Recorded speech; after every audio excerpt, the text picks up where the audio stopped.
Second Chronicles, chapter 33. Manasseh was 12 years old when he became king, and he reigned in Jerusalem 55 years. He did evil in the eyes of the Lord, following the detestable practices of the nations the Lord had driven out before the Israelites. He rebuilt the high places his father Hezekiah had demolished. He also erected altars to the Baals and made Asherah poles. He bowed down to all the starry hosts and worshipped them. He built the altars in the temple of the Lord, of which the Lord had said, "My name will remain in Jerusalem forever." In both courts of the temple of the Lord he built altars to all the starry hosts. He sacrificed his children in the fire in the valley of Ben Hinnom, practiced divination and witchcraft, sought omens, and consulted mediums and spiritists. He did much evil in the eyes of the Lord, arousing his anger. He took the image he had made and put it in God's temple, of which God had said to David and to his son Solomon, "In this temple and in Jerusalem, which I have chosen out of all the tribes of Israel, I will put my name forever. I will not again make the feet of the Israelites leave the land I assigned to your ancestors, if only they will be careful to do everything I commanded them concerning all the laws, decrees, and regulations given through Moses." But Manasseh led Judah and the people of Jerusalem astray, so that they did more evil than the nations the Lord had destroyed before the Israelites.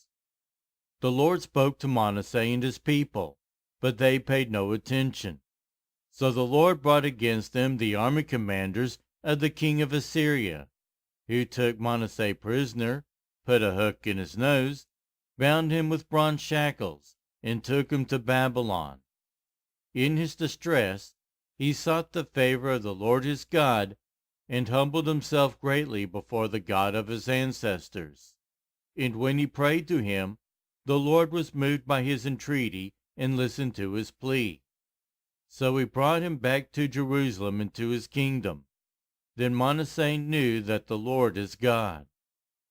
Afterward, he rebuilt the outer wall of the city of David, west of the Gihon spring in the valley, as far as the entrance of the fish gate and encircling the hill of Ophel.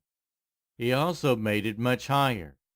He stationed military commanders in all the fortified cities in Judah. He got rid of the foreign gods and removed the image from the temple of the Lord, as well as all the altars he had built on the temple hill and in Jerusalem, and he threw them out of the city.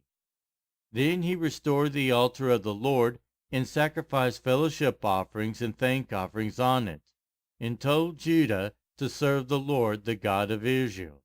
The people, however, continued to sacrifice at the high places, but only to the Lord their God. The other events of Manasseh's reign, including his prayer to his God, and the words the seer spoke to him in the name of the Lord, the God of Israel, are written in the annals of the kings of Israel. His prayer and how God was moved by his entreaty, as well as all his sins and unfaithfulness, in the sites where he built high places, and set up Asherah poles and idols before he humbled himself, all these are written in the records of the seers. Manasseh rested with his ancestors and was buried in his palace, and Amon his son succeeded him as king. Amon was 22 years old when he became king, and he reigned in Jerusalem 2 years. He did evil in the eyes of the Lord, as his father Manasseh had done.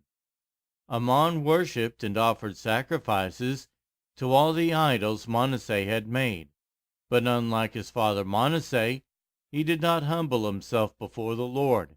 Amon increased his guilt. Amon's officials conspired against him and assassinated him in his palace. Then the people of the land killed all who plotted against King Amon, and they made Josiah his son king in his place.